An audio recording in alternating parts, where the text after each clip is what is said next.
called life. What might be some quick lessons at this point in time of life to think about.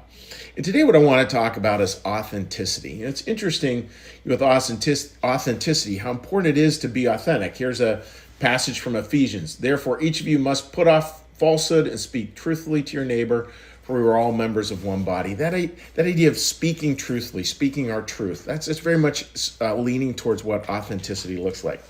And authenticity has to be something we're very, very careful with, because I think we live in a culture that actually can overplay being authentic. That idea that we're all to share authentically from ourselves and authentically who we are, et cetera, et cetera.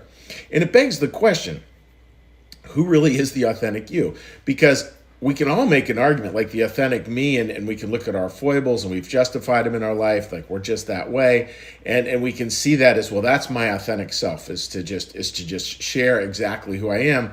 And sometimes it's sharing the parts that aren't so great. Somebody who's angry and just says, well, I'm just angry. That's just how I'm wired, and so I'm going to express it that way. Not a good way to live life. And the other part of authenticity that can sort of not serve us terribly well is this idea that we have to address every situation. That is tiresome. We all know people who in the quest for authenticity are constantly talking about how difficult something is, or ways they might feel slighted. Does not work terribly well. I don't think you'll be terribly happy taking that approach to life, because we don't always need to say everything. That is for absolute sure. A lot of life is learning discretion and learning when to speak up and when not to speak up. So what is that real authenticity? Well, real authenticity, we could look at it a bunch of different ways. And the way I want to talk about real authenticity today is that we can look at sort of two drivers in our lives. One driver are our compulsions. The compulsion to do this or the compulsion to do that. That can be authentic of sorts. In other words, if you dangled in front of me a bag of peanut M&Ms, I would not be able to resist. And I would authentically not be able, I could not resist. If you had a bowl of those out, I guarantee I'm taking several handfuls. That's why I don't keep peanut M&Ms around, because I couldn't not do that. So that's a light example, but that's sort of something, an authentic self that's driven by compulsion. It's authentic because it is true to who we are. I cannot pass up peanut M&Ms, but it's a compulsive behavior. There's not even like a thought in my head that delays the response to those peanut M&Ms. No, it's instantaneously grabbing them.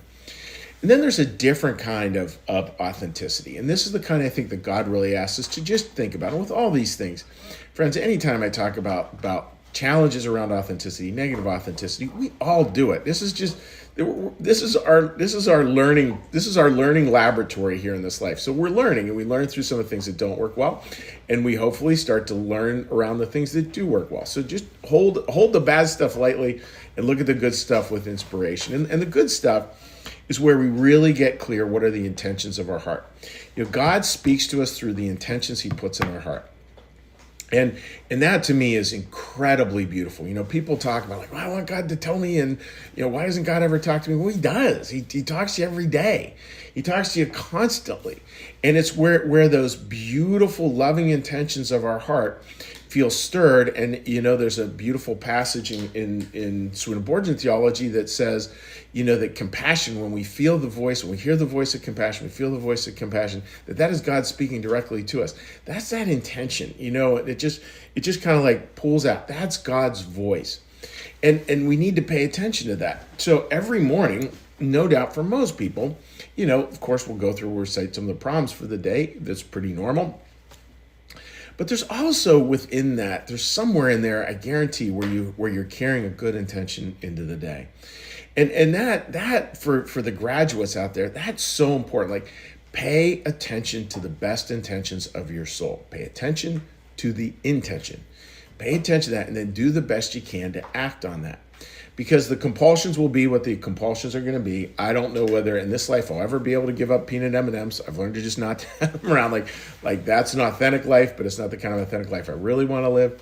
The authentic life I feel we're all called to live is one where we're really following those best intentions, because that's where we really make a difference. If we're following our compulsions, we're sort of a consumer of life. Like everything's coming to us we're looking out there as all these different things we can pluck to somehow satiate ourselves.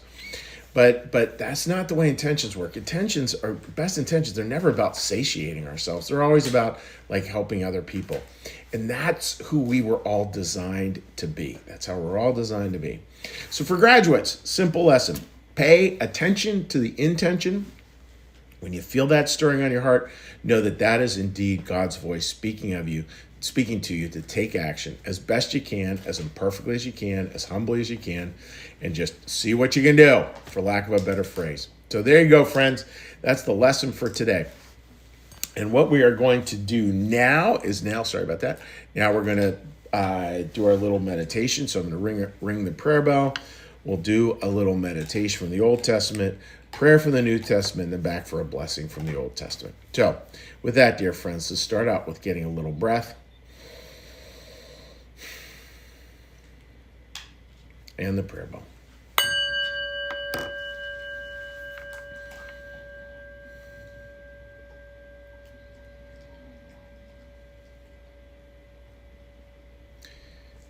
A passage from the Old Testament. Be still and know that I am God. Be still and know that I am. Be still and know that I. Be still and know that. Be still and know.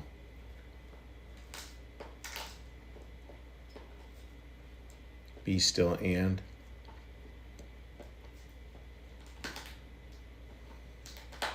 Be still.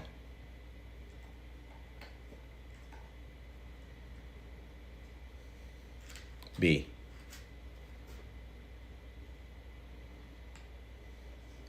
Our Father, who art in the heavens, hallowed be thy name. Thy kingdom come, thy will be done, as in heaven, so upon the earth. Give us this day our daily bread, and forgive us our debts, as we also forgive our debtors. And lead us not into temptation, but deliver us from evil. For thine is the kingdom, and the power, and the glory forever. Amen. May the Lord bless you and keep you. May the Lord make his face to shine upon you and be gracious unto you. May the Lord lift up his countenance upon you, bring you peace, and bring you home. Amen. All right, dear friends, let's get a little cheery hello to folks and say hi. And again, I'm hoping everyone has a great day ahead of them. I know here in the Northeast, I know we have lots of people watch out west, but here in the Northeast, we're looking at a little crazy weather day. So there you go. All right, let's look through this. Let's see, friends, if technology is our friend today or not. There we go. All right. Rita, good morning to you, my friend. I hope you are doing well. And I know, Rita, you love your grandkids a ton. And yeah, Rita, we had a great granddaughter's birthday party, this past weekend, which was wonderful. All right. No comments on there. All right, dear friends. Well, listen, wishing you all the very best. God bless you on your journey today. And we'll see you tomorrow on 10 Minutes of Morning